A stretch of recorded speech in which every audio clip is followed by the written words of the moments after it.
Come on.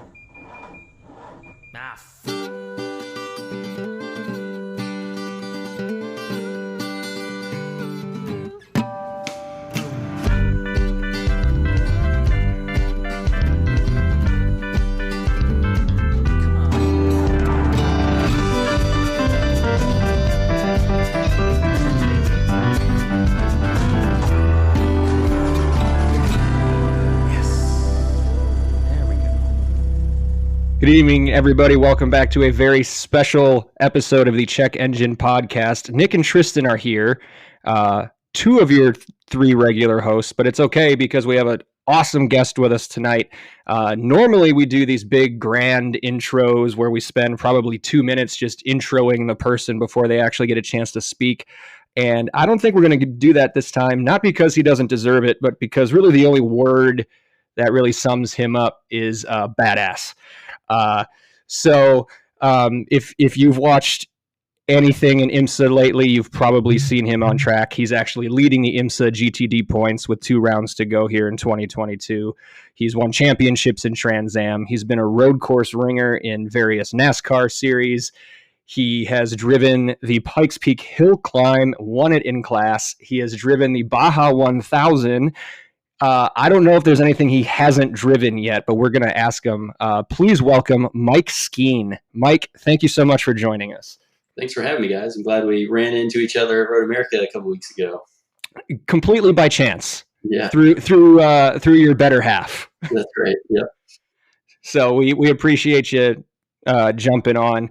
I think we didn't run into you, unfortunately, this last weekend. You were back up at Road America. And you've been in Wisconsin twice in the past month, and you said you're drinking an old fashioned tonight. I am having a Wisconsin beer. You're not having a Wisconsin version of an old fashioned, though, are you? Probably not. I don't know specifically what that entails, but this is just the home version. It doesn't have brandy in it?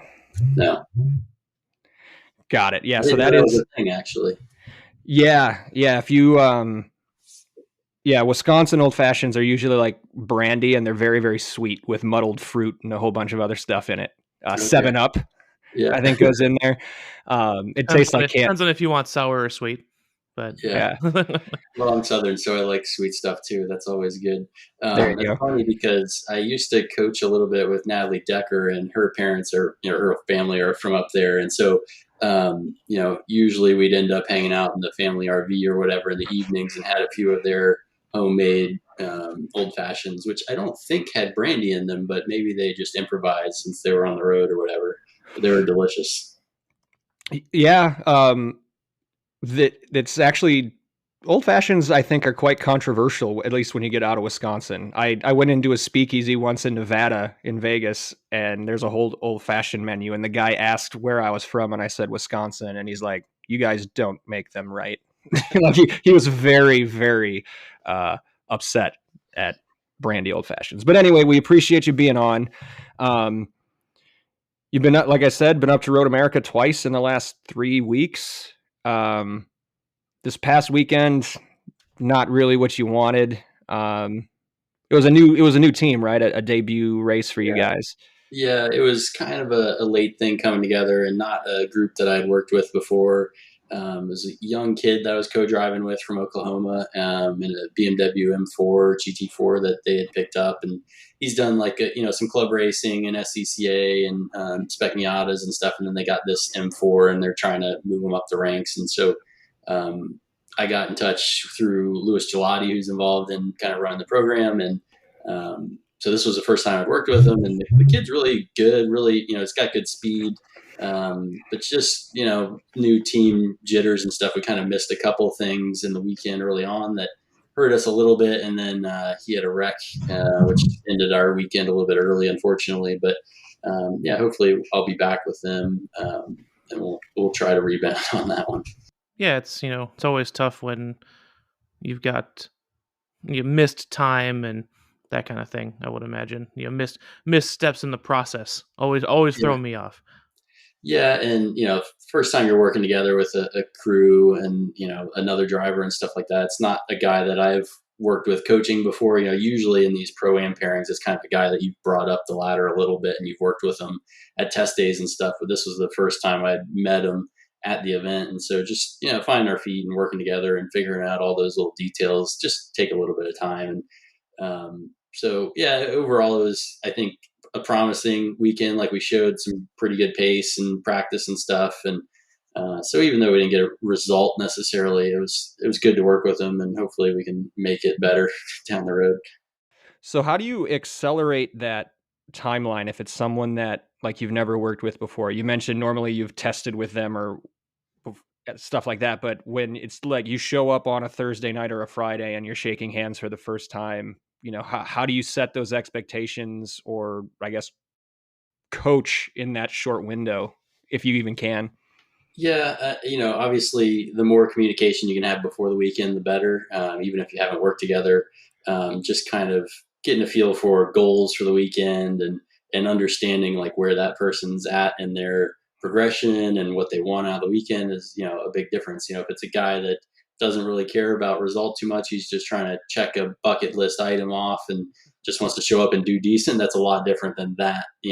Like a young kid that's trying to progress up the ladder and wants to show well in the first weekend and stuff. So kind of understand where they're at, what their experience is with that car and track, and knowing how to kind of get off the ground running is important. And just, establishing what everybody, crew included, wants out of the weekend is a big deal. And, in an SRO weekend, when you only have a couple practices and you got to share that time between the two drivers, I'm comfortable there. I've been there. I was just there 2 weeks before in a different GT4, so I don't need a lot of time. It's about getting him comfortable in the car, getting him comfortable with the race group and how the other drivers work and stuff. And so it's just setting up ahead of the weekend what your goals and plans are and trying to stick to that and kind of keep your that in your mind. Even though, like, we all want to do well, we want to win races and be on the podium and stuff, but sometimes you got to set like a sub tier goal or whatever of what you're really trying to accomplish. You mentioned you were just there in another another GT4.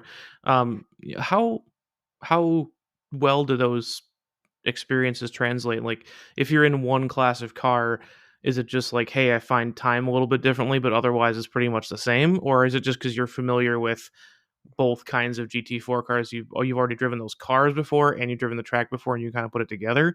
Or is it just like, hey, this is basically kind of the same because they try to standardize the class a little bit? Yeah, even though the models are different, so I was in an AMG GT4 for the IMSA weekend, obviously a bit different, probably kind of the extremes of the GT4 category, really, the AMG and the BMW. But they, the brake points are still similar, downforce level is still similar, power level is still similar. So a lot of that is, I know the track and where I'm braking and that sort of stuff to a degree. There might be some fine polishing on what the different cars want a little bit. But more than anything, probably is just figuring out the different tires. So the Michelin versus the Pirelli is a pretty big difference. How it peaks, for qualifying on a sticker run, how it, plateaus and lasts through a race and stuff like that. And then just, also kind of set of differences, just between the two and different teams and stuff, and figuring out kind of what to work on first and where your baseline's at and stuff like that. But, it's a track that I've been to a lot in a lot of different cars, but also a fair amount in a GT4 car. And so it's pretty easy to just jump in and be 95% to the pace. Pretty easy for someone like you. Yes. What piqued my interest on that last answer is you mentioned the AMG and the BMW being kind of the extremes when it comes to like differences in GT4. That surprises me because if for someone like me from the outside looking in, they're both front engine, rear wheel drive, that the configuration is relatively the same. Like, what makes the BMW so different from the AMG? Where their strengths and weaknesses are. So pretty much, no matter which series you're in, how the BOP plays out, like the AMG is going to be one of the slower cars in a straight line because it's really good braking and cornering. The BMW is going to be one of the faster cars in a straight line because it's a little taller CG. It's not quite as good in the corners. So, you end up racing them very differently. and they make their pace in very different ways, and their strengths are in different places. So even like the Mercedes and the Cayman, maybe they're very different in terms of platform with the mid-engine versus front engine and all, but they may be closer in how they handle than the BMW because it's taller and bigger and heavier, and it just has different strengths in how it gets around the track. So I think they're just, even though they're similar platforms in terms of front engine rear wheel drive, they're very, very different to drive. I think as a fan, that's what makes, whether you look at SRO in the GT4 or GT3 spec, IMSA, Pilot Challenge, or the big series, when you get into these sports cars, I know people, have their opinions on what balance of performance and all that kind of stuff. But as a fan, like, you see all these different marks that you can immediately tell the difference between, and they make very similar lap time in very different ways, which makes like just following a lap super entertaining because you can almost anticipate, okay, Mike's going to pull him up the straightaway here because this thing's a rocket down the straightaway. But now you get into the technical stuff and that person's going to close right back in. Can they take advantage? And like just that kind of chess game that goes on. And you guys as drivers obviously kind of know which ones are better where, and you can kind of plan out passes or how you manage a race based on that, right? Yeah, for sure.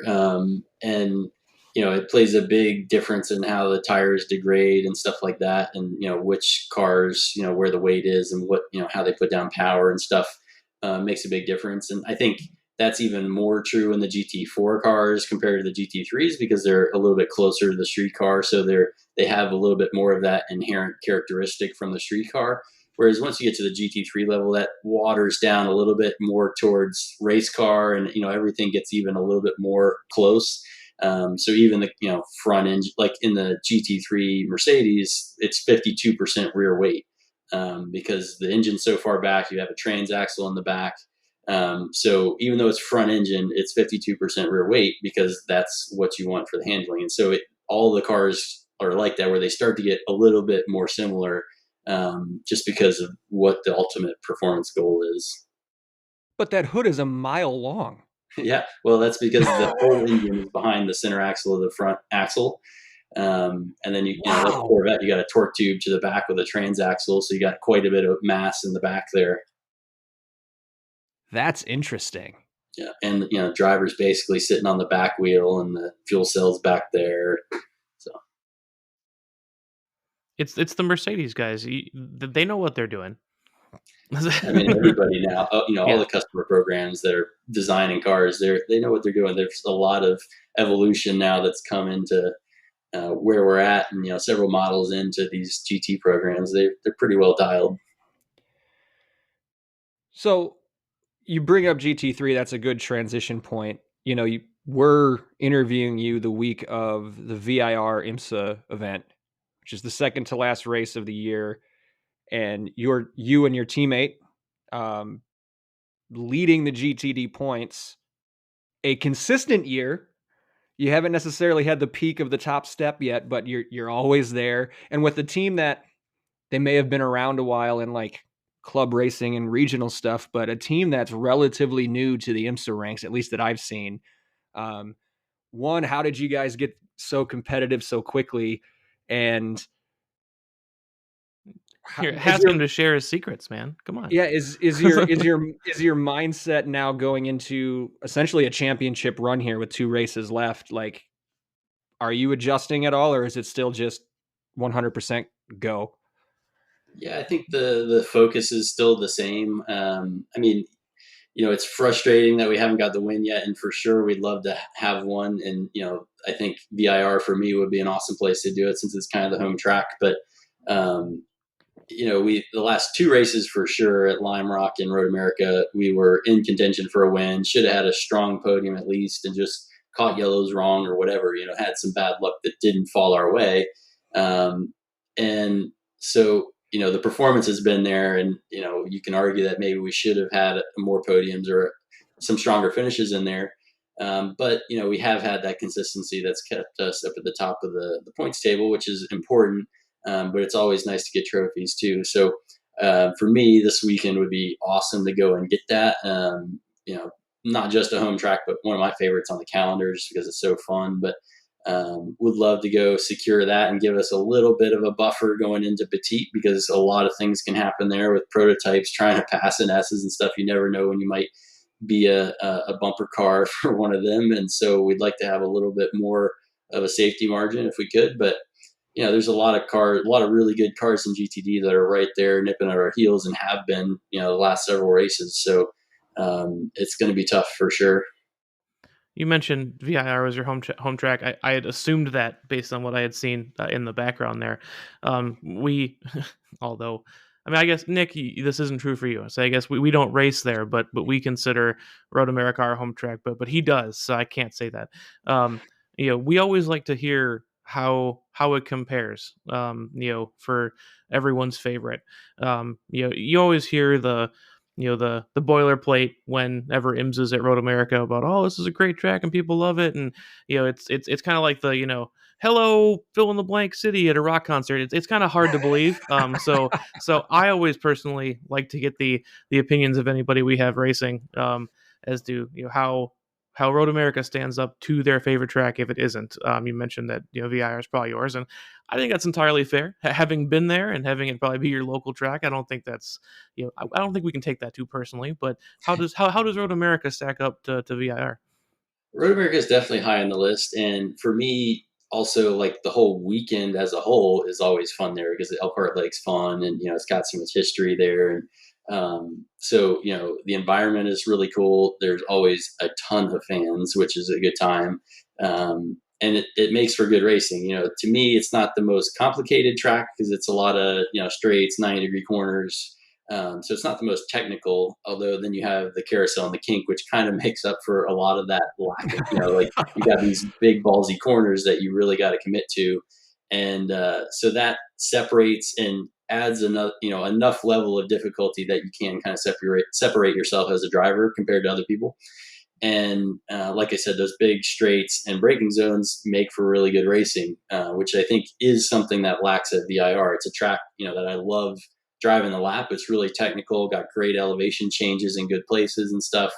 There's a lot of really subtle trickiness to it, but it's a tough place to pass. So the racing kind of can tend to train out a little bit and just, be a follow the leader kind of thing until somebody makes a mistake, which is a tough, thing to deal with. But I would say those are kind of the two on the top of my list on the IMSA schedule, at least. Maybe add in Most Sport, even though we didn't go there this year for Korthoff. So we've been to Most Sport, we've been to VIR. VIR was actually the genesis of this podcast. It was, we actually came up with the idea on the 14-hour road trip back to Wisconsin from the IMSA weekend at VIR. So it holds a special place in our hearts. Sure. So does Biscuitville. Yeah. That's actually the part where the heart has a little bit of scarring. That's Biscuitville. Do you go to Biscuitville? What's your go-to order at Biscuitville? No, actually, I'm not sure that I've ever been to a Biscuitville, to be quite honest. In Charlotte, it's Bojangles would be the place to go. Yes. Charlotte, it's the home of Bojangles. The first one's like maybe 5 miles from here, but which is also not a place I frequent a lot. But you've got to stay in better shape than we do. Yeah, so I understand. If you're eating Biscuitville or Bojangles very frequently, it's going to show. That's awesome. So you mentioned VAR being your home track, and you, Roebling Road, Road Atlanta, like all of those places down there. Let's kind of go back a little bit. How did you get started in karting, in racing in general? Was it something that, hey, like, let's just go check it out and see if we like it? Or were you always like a diehard race fan and wanting to get into driving, or how did that come about? Yeah. So, my dad was always a car guy, like a race fan, kind of a BMW guy mostly. He had a BMW 2002 and like a 6 Series back in the 80s. And he was going to build a 2002 autocross car. He was in the Navy. We were living in Virginia. and and then we moved to North Carolina, and he met these guys that were doing some go-kart racing. And so he started doing that before I was old enough to do it. And so I was following him to the track, and we were like renting a pop-up camper from the Navy and putting the go-kart on the roof of the pop-up camper and going to the racetrack for the weekend. There you go, Nick. Bear that in mind if your cart trailer ever gets in any trouble. That's right. Yeah, I can borrow your pop-up. Yeah, and we were towing it behind a 240D Mercedes. It was real classy. Oh, nice. And so anyway, we, a couple years of that and going to the track with him, and then like driving his cart around the neighborhood and stuff. And I had a yard cart from when I was pretty little. And so just always loved, motorsports, driving, anything I could get in. Had a Power Wheels Jeep that I was all about, So, that all just snowballed. And then when I was 10, we started doing some local level karting at Langley Speedway in Virginia.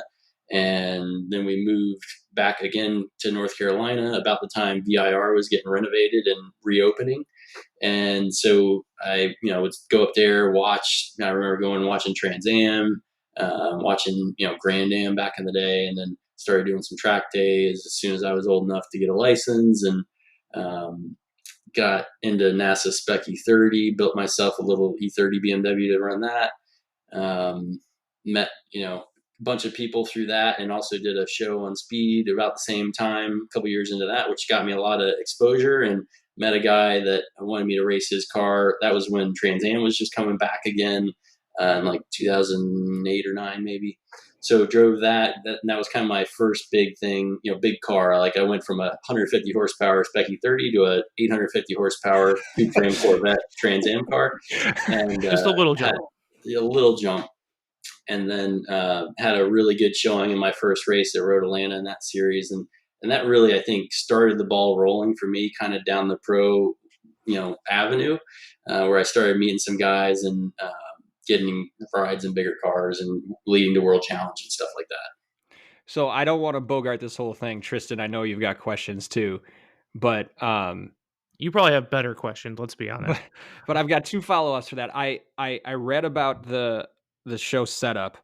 I was an avid speed. Could you try? Sorry, my watch is trying to interrupt us. Happens to me literally all the time. That's okay. We're leaving this in. That's good content. All good. If she didn't catch that, I said I was a speed nut when that channel was on. I cannot remember that show setup for whatever reason. So how did you get on the show, and like what was that experience like? Yeah, so there were 2 seasons. The first season, they were like yellow Pontiac Solstices. I watched that. There were a couple guys, names that you would even recognize now, still in the pro world, that were in that first series, and I was just a big fan. So I applied online to do the second season, and didn't hear anything for months. I think it aired in the spring. Didn't hear anything over the summer. I thought, whatever, didn't make it.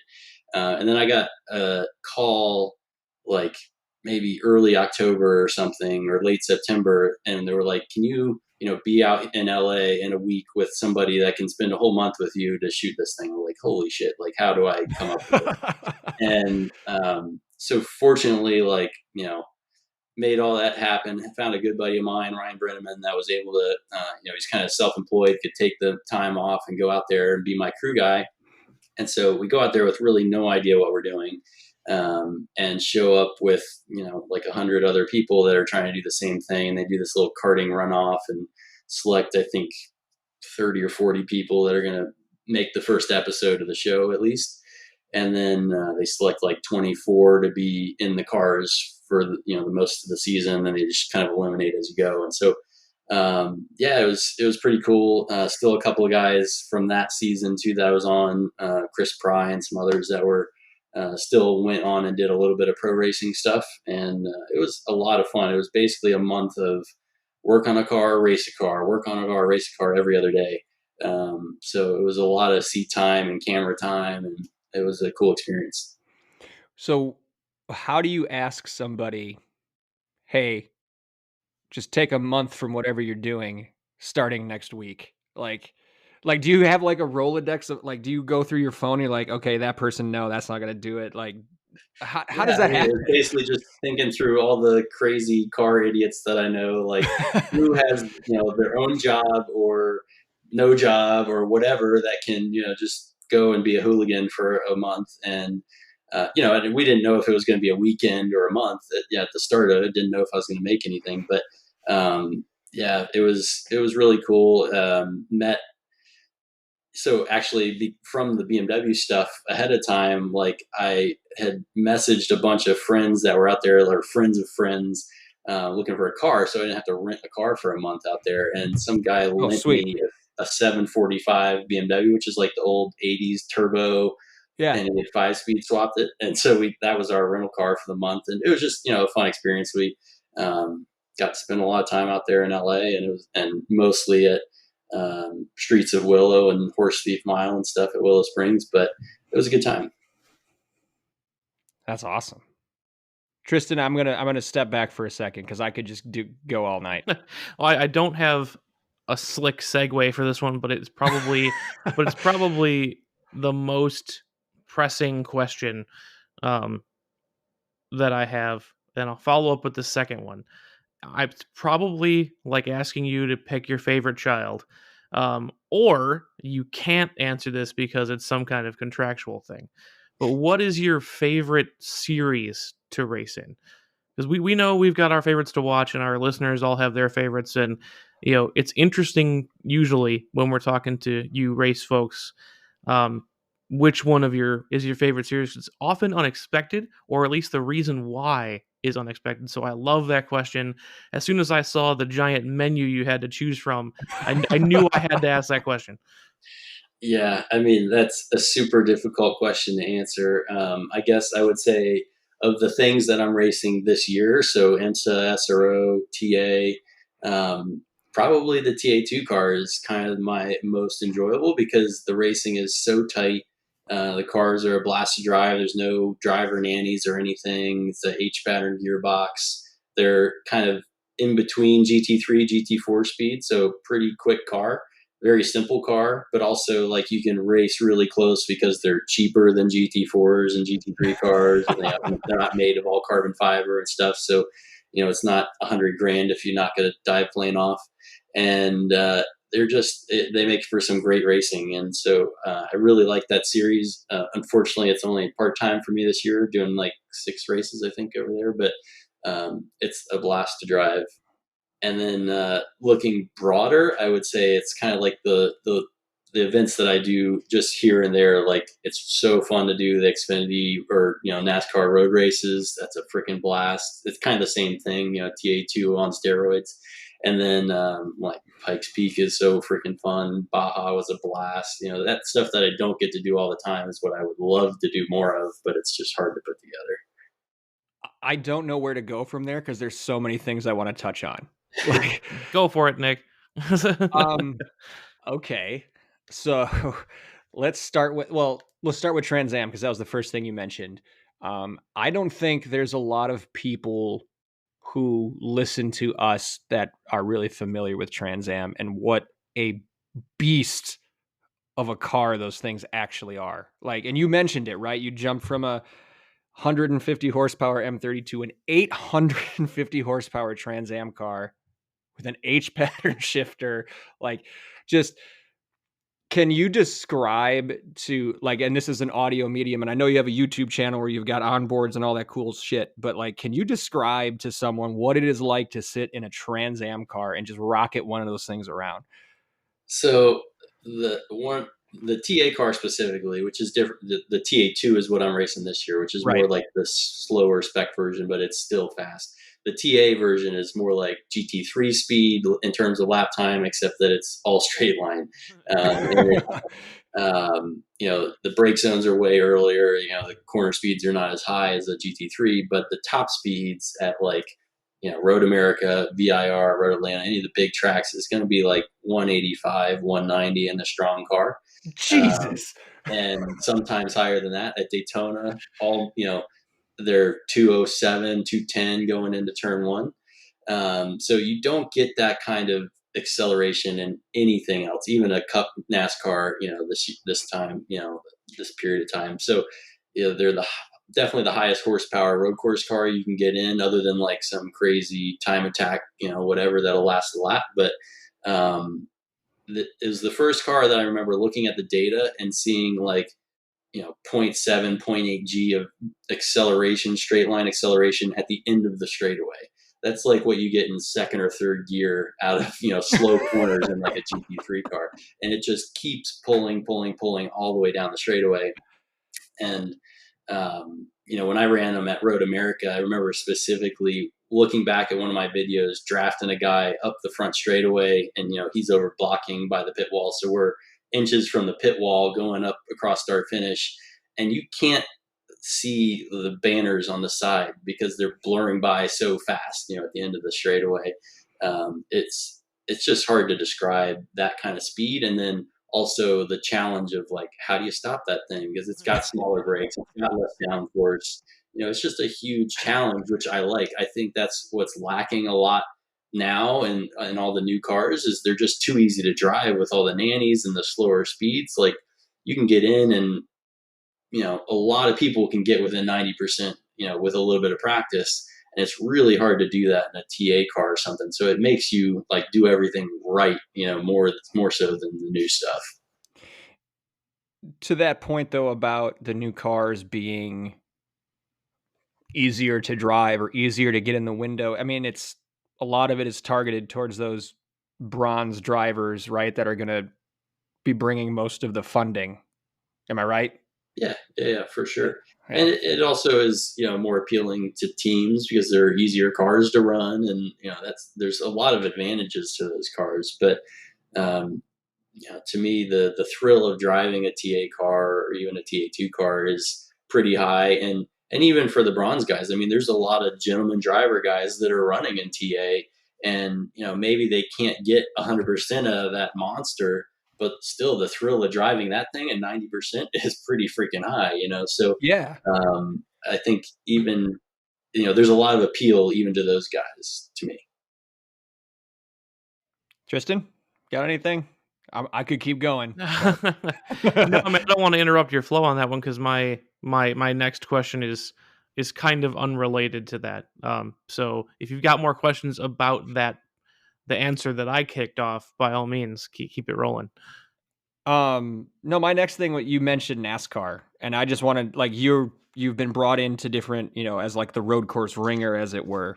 And like, is that people reaching out to you, or are you reaching out to teams saying, hey, if you need a guy, I'm your guy? It's a little bit of both. So it's something that I really enjoy. So it's something that I do pursue a little bit, but it also depends on what my schedule is like that year or whatever, and whether I can really spend the time to pursue it, because it's something that does take a lot of effort to put together. And especially now that the road courses are becoming more important, especially in Xfinity, where they've got a bunch of those in a year.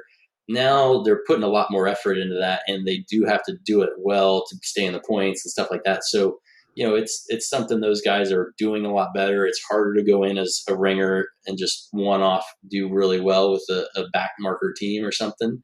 So you still have to find a good team to be able to do it, and a lot of those have full-time drivers. So the window is getting smaller and smaller for IMSA guys or whatever to go over and try to find those rides for one-off weekends.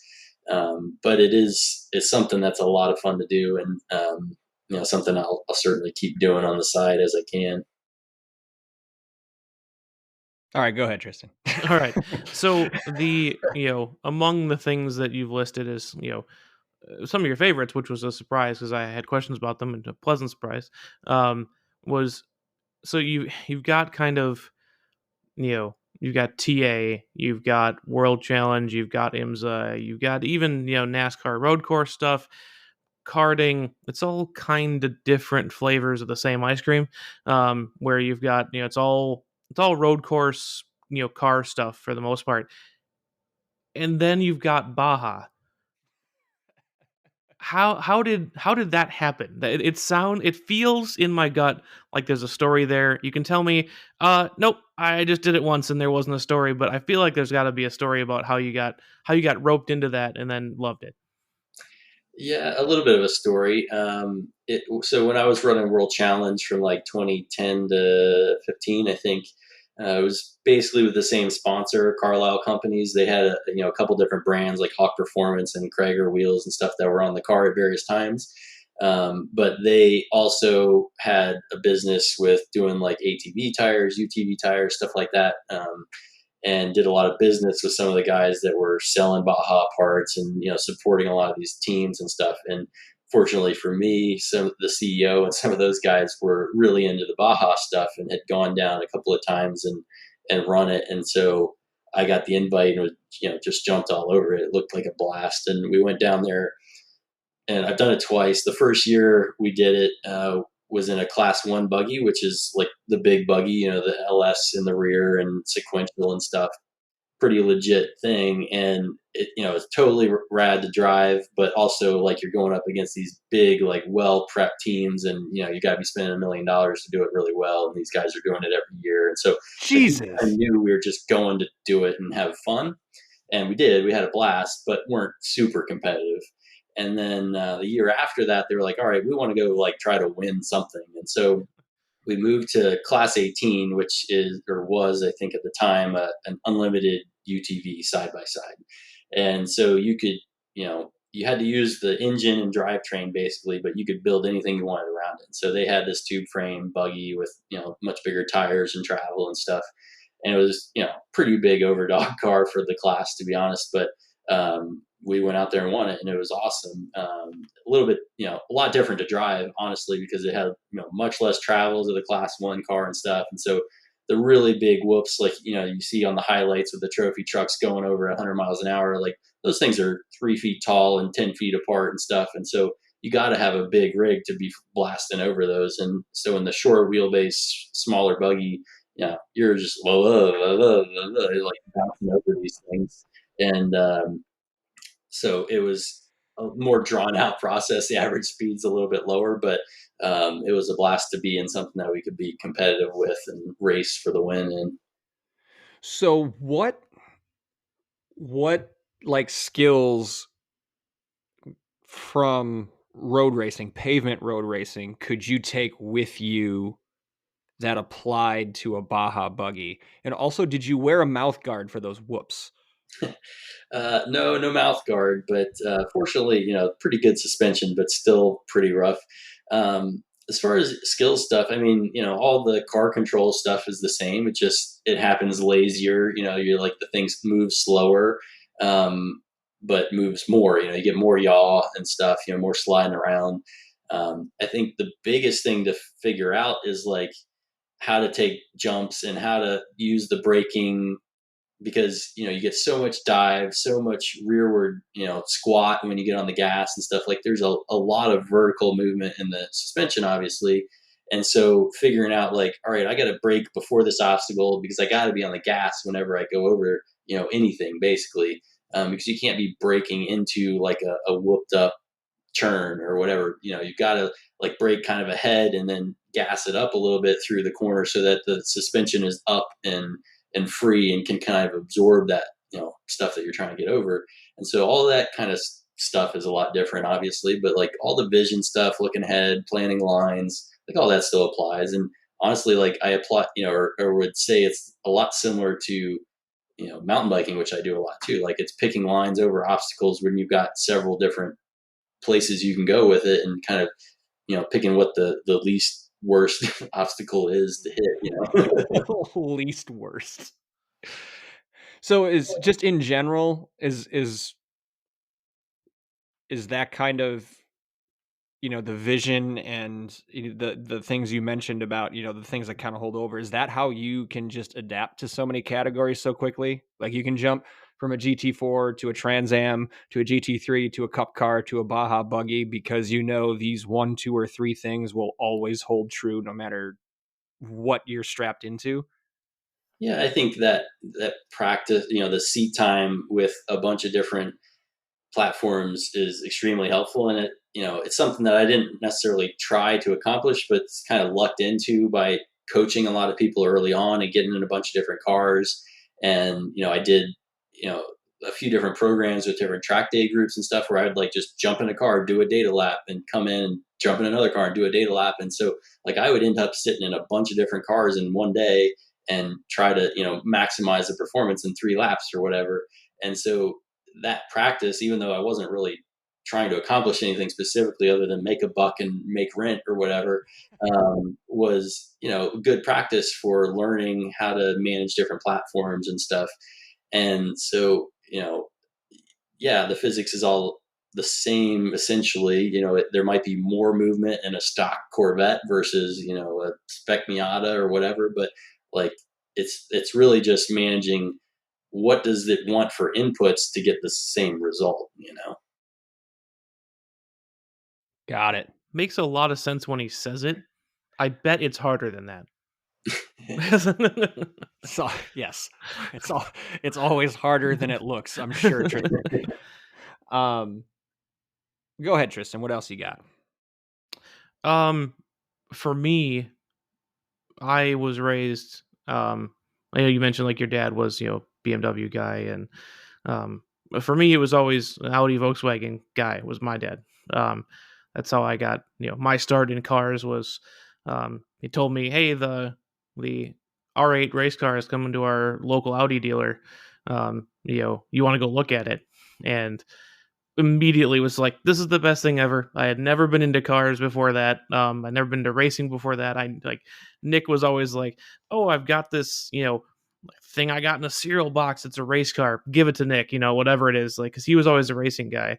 But I saw the R8 race car and was like, hey, this is actually really cool. We got to go see him at Road America that next weekend, and enough about me. But the Audi, I was always the Audi guy. And so I've got, computer desktop background images of the, 80s Audis ripping up Pikes Peak and that kind of thing. So that's always been something that I've been curious how that's different, or given your answer so far, actually similar to a lot of other racing. It's something that it kind of sticks out as the idea of a hill climb isn't necessarily, super unique. They do them all over the world, but Pikes Peak always sticks out as kind of like the hill climb. And I'm curious what your experiences were like with that. It's a bit open-ended question. It's just something that I've always been curious what it's like, because it's something that sticks out in any Audi fan's mind is Pikes Peak. Yeah, Pike's Peak is awesome, and it's something that sure, as a kid, like I'd see videos here or there or something, but like that content is harder to stumble upon. Like you have to kind of look for it. Yep. Now it's a little bit more available because it's just easier to and everybody's posting onboard videos and stuff, but it wasn't really televised well, or you might get clips of highlights on whatever like recap show or something, but it was harder to like be a fan of it, so it wasn't like big on my radar. It was definitely interested in it, thought it was really cool when I saw it, but it was another one of those things kind of like Baja where I sort of stumbled into it because a sponsor was doing this and then said, oh, why don't we go do that? And I was like, hell yeah, I'll do that. And so learned a lot just trial by fire in my first year doing it. And it's just such an incredible event because it is so unique. And yeah, there are a lot of hill climbs, but I don't think there's any other hill climbs where a fast car takes 10 minutes to go up. Right, like that's yeah. a pretty long one.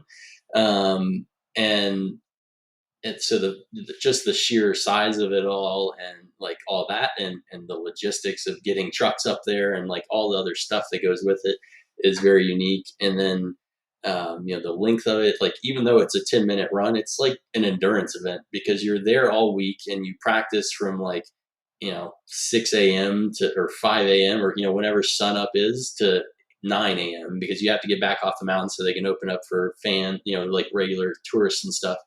And so you're doing this like crazy early hours where you get on the mountain at midnight, you tow your rig up there, you unload in the dark, and you take your car out and it's freezing cold, and you got to get the thing working. And then as soon as there's like a little bit of daylight, they send you. And it's very surreal, especially at the top of the mountain when you go up there and it's like, barely crack the sun over the horizon. it's just awesome. Like the views are awesome. The terrain is killer. The cars that show up are badass because you can pretty much build whatever the hell you want and bring it up there. And so that's kind of what I like, is that it's still that old school feel where just you can bring any car you want and just figure out where you stack up. Like you can do whatever you want. And it's also kind of cool that there's so few people that do it every year, and a lot of those guys are repeats. So like there's not a lot of new people that make it up there and get the opportunity to do it.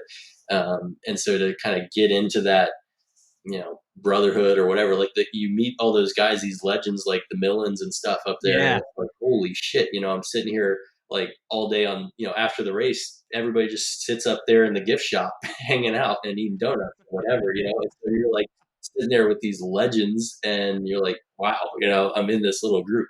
And that I think is pretty cool too. And then it's a little bit less now that they've started grouping all the fans together in like certain spectator areas. But the first year I did it, it was still kind of open. And so the whole way down the hill after the race, like every fan is at the side of the road giving you a high five. And, that's just badass. Like you get chills. I even get chills now just talking about it. Like that kind of camaraderie between the fans and, the racers is really cool. And they still do it, but now you're grouped into smaller areas of the mountain. But the whole event is just really, really cool. What surprised you the most about like the first time you showed up that like you weren't expecting? Was it the schedule? Was it the, like what was like, holy shit, I had no idea it was like this? Well, there was a lot of holy shit, I didn't know it was like this the first time showing up. Driving up in the rental car ahead of time, just kind of getting a feel for where everything was and like doing basics like that. You get where not to fall off. Yeah, where not to fall off, which is basically everywhere. But everywhere. I'd watched a lot of video, but it certainly doesn't give you the scale of it and everything. And yeah, I don't know. I think just like going to the tech before the weekend, so like the Sunday, Monday before it all kicks off, you're in a parking lot down in the city and just looking at all the cars that show up. There's just awesome builds, stuff that you would never see on a road race, event, and seeing all the solutions people come up with for, a short run with lots of power at elevation is kind of cool. And then just like the number of people that are so into it and so ready to like give you everything they know to help you out.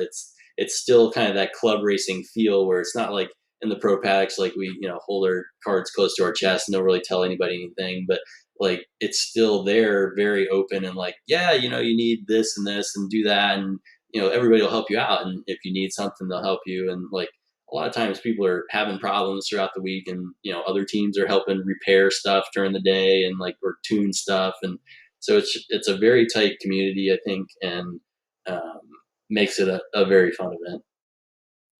That sounds very similar to the karting stuff. I was going to say, at least that I'm involved in. Yeah, so as someone who hasn't raced, you always and only recently started spectating some of your kart stuff, Nick. It's always, I'm used to the stuff I've seen at Road America at VIR, where you've got closed doors, people with you literally mimed it, holding iPads to their chest, like, no, don't look at this. And when I went to go see you kart at Road America a few weeks ago, it was like, wow, it's like, hey, do you have this thing I can borrow? And everyone's like, yeah, here you go. And like, did you change this on your setup? And yeah, I did this. And I was like, this is weird, but it was very, from an outside perspective, very faith in humanity restoring a little bit. And it sounds like the Pike's Peak is that as well. So yeah, very much, especially for the rookies, I think, because everybody knows that there's so much to take in your first year there that like all the veterans will kind of, help you out and they have rookie meetings and stuff. So they're like specifically trying to help those guys, but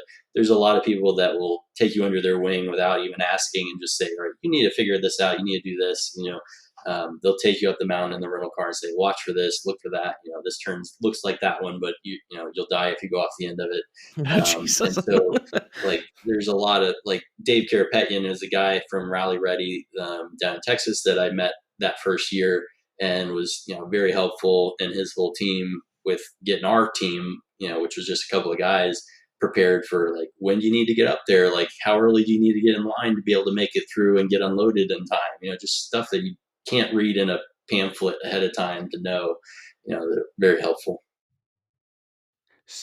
So I was watching your onboard. I think it was the Cayman one from 2018 that you had put up on your YouTube channel, Skeen TV. There you go. There's a plug.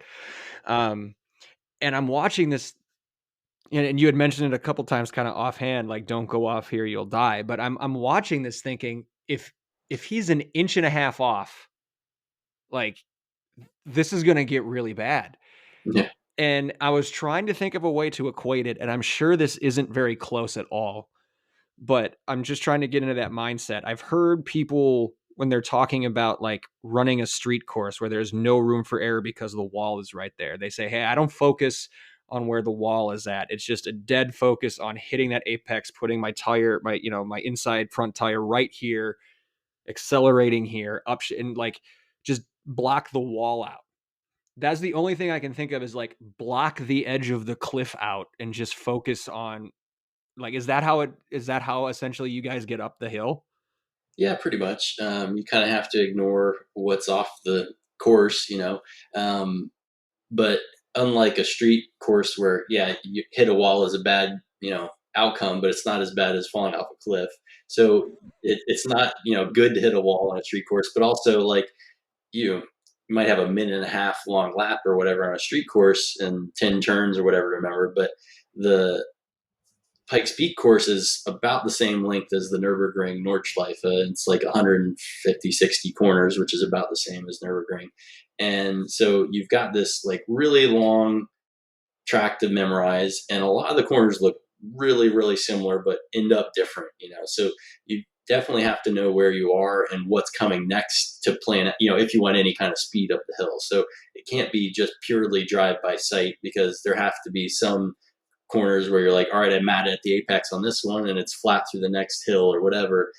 And it may look the same as another corner that turns into a hairpin, so you've got to really know where you are. And that's certain, the preparation is definitely the trickiest thing to figure out, because there's not a great sim for it. And running up the rental car, up the hill is only so good, because you're only using half the course when you're running up in the rental car, and it's a lot different, line wise. So, there's not a great analog, and all throughout the practice week, you're only doing a third of the mountain at the time. So, each practice day, you're doing a third at a time separately, and you never do the whole thing all at once until race day. So definitely experience, and the guys that have done it a bunch of times ends up playing dividends for, an ultimate pace up the hill. But it's just a really tricky place, and you got to have a lot of respect for it and do a lot of work ahead of time to figure it out. So for those listening, he runs at the Nürburgring too. He's actually going there in a couple of weeks. With 150, 160 corners, whether it's Pikes Peak or the Nordschleife, like, do you actually memorize it? Oh yeah, absolutely. Wow. Like, now I just haven't studying tape, looking at a track map. Like, what is that process like? So with the Pikes Peak, like I said, there's not a great sim for it. I did play like a little, I think it was Colin McRae Rally or Dirt Rally or something, had a version of it, but it wasn't great. So I did some of that. But for me, it was mostly watching quality video, like guys that I knew were good. And then just taking like rally style notes, like 3 left, 4 right, 100-yard straight, whatever, bump here, and made notes for myself in shorthand. And then I would just watch the video and kind of say to myself the shorthand notes until I could go all the way up without looking at my notes and say what was next. And so I, spent, I don't know how many hours that year before I got there, just doing that over and over and over again. And then of course did, as much as I could in person, running up the hill in the rental car that week. But yeah, it needs a lot of prep work. And then like for the ring, fortunately, as a kid, I played a lot of Gran Turismo, and so I kind of knew that already. Yeah, buddy. And it's amazing how good it is in iRacing, of course, now. But yeah, really, Gran Turismo is what taught me the ring. And first time there, I was totally comfortable. I knew my whole way around there. That's incredible. Tristan, we're coming up on time. You want to hit him with some, like, this mic is where like the real journalism starts. Do you want to hit him with some rapid fire before we let him go? The real BuzzFeed journalism. I might need a drink for. Yeah, clickbait. Yeah, you're gonna need that drink. So we often ask some of these just rapid fire, fun questions, no relation to racing, kind of the cool down lap for you. So toilet paper, over or under? Definitely over. There you go, my man, Nick. Incorrect. This one is kind of racing related. If you had to bet who could eat more wings in a single sitting, Juan Montoya or Tony Stewart? Oof. I'd say Tony, probably. Okay. All-American boy. That's fair. Tristan? This one, again, car related, but not racing related. What do you drive now? And if you had the ability to purchase any car from any time period, even if it's impossible to get now, what would you drive? So what do I drive now? I've got a couple, nothing super fancy, but my fun car is actually my first car, which is an 86 5 Series BMW E28 body style. So kind of like the E30, but bigger, with a Chevy LS swap. Oh, shit. Got the 256 and a mildly built LS, and just drove it around today. It's a freaking blast. I love it. Probably never get rid of it. Knock on wood. Hopefully it'll last and survive through all the crazy traffic and stuff. But yeah, that's my fun car. I've also got like a diesel wagon 3 Series F31. If I like ultimate car, I would say it would have to be a McLaren F1. I don't think I'll ever reach that, but yeah, that would be the ultimate dream car. All right. You are correct on that one. You've redeemed yourself. A little quick game of would you rather. Shitty car on a good road or a good car on a shitty road? Definitely shitty car on a good road. Absolutely. Because you can drive it flat out. That is the same answer that we've gotten from every one of our guests who we've asked. So popular opinion. Tristan? I'm struggling with the rapid fire. You've got the list, don't you? Not the whole list. I only wrote down a couple. Okay. If you got one more, give me a second. I was actually answering the question myself in my head. Okay, so I do actually my own journalism. One's popped into my head looking at your map of VAR behind you, Mike, at one of the corners that cuts off into like one of the club circuits. So, kind of a qualifying question: is it true that one of those corners is named Bitch? Yep. Is that the best corner name in all of motorsports? Yeah, I can't think of a better one. And it's pretty accurate. It catches a lot of people out. Really? Yeah. Yeah, it's just super slow and tightens up, so people carry a lot of speed in and then wash out and lose it on the exit. All right, so food. Back to food related. This was something that was asked of us by the Dinner with Racers guys. Favorite chicken sandwich if you eat your chicken sandwiches. If you do not, why? Of course, I'll eat a chicken sandwich. I guess I'd have to go with the good Southern answer of a Chick-fil-A sandwich. There you go. All right. Dude, they just brought Chick-fil-A up to Wisconsin a couple of years ago. Lines are around the block every day. It's crazy down here. They've got some that are like 2 and 4 lanes of drive-through. Yeah, it's nuts. The one in Olive Branch, Mississippi, is 2 lanes. Deluxe chicken sandwich with the pepper jack cheese. There you go. He's got his order. There it is. That's awesome. Memorize that like his pace notes from Pike Peak. Yeah, a little shorter. Let's see. What other ones did we talk about? Dual question. Is pineapple a pizza topping? No. Favorite pizza topping? That's tough. I mean, I guess you got to have like a pepperoni as a base, and then you go beyond that. But you got to have that one first.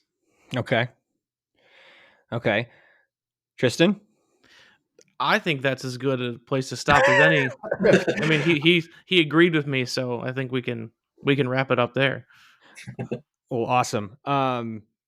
Unless you have any questions for us, Mike, Well, you told me you got DQ'd from your karting race, so I got to hear that story. Yeah. So apparently my track width was too wide in the rear. But I've been doing some digging on this, Mike, and I've looked in 4 different rule books: my own series rule book, the Road America rule book, the rule book from the track that I race at if I'm not at Road America, and the WKA rule book, and not once does it even mention anything about track width. And also, I've run this same track width multiple times before and passed. So I am lining up to do an official protest to try to get my 8th place finish back. Hey, better than nothing. Yeah. So, I mean, I had somebody tell me that, hey, I don't think the guy actually put the shaft all the way through the axle. Like the T handle wasn't already all the way up against your rim. So I'm like, okay, we've got people saying it was a mismeasurement, all that kind of stuff. I mean, that sounds kind of like tech at even the upper levels. Really? Sometimes you go across the tech, ahead of time, and you're like, oh yeah, 5 mil ride height to the good, and then you come across and you're like, no, now we're 10 under, whatever. Like, I don't know. It just seems like sometimes not quite the most consistent measurements.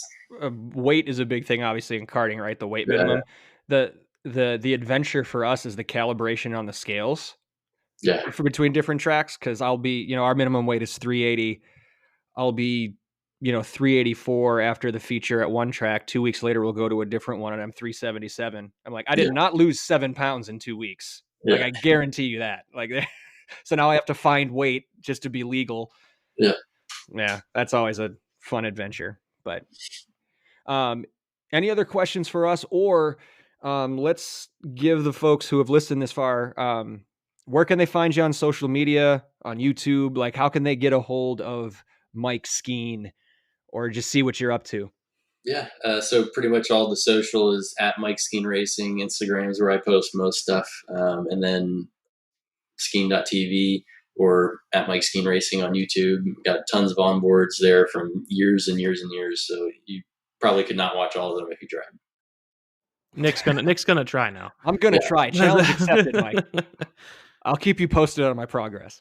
Yeah. Well, if there's nothing else, one, we got to wish you all of the best of luck as you chase down this IMSA championship. Hopefully you can cap it off with a race win or 2 in these last couple of weeks here, but ultimate goal is that big trophy at the end. So best of luck.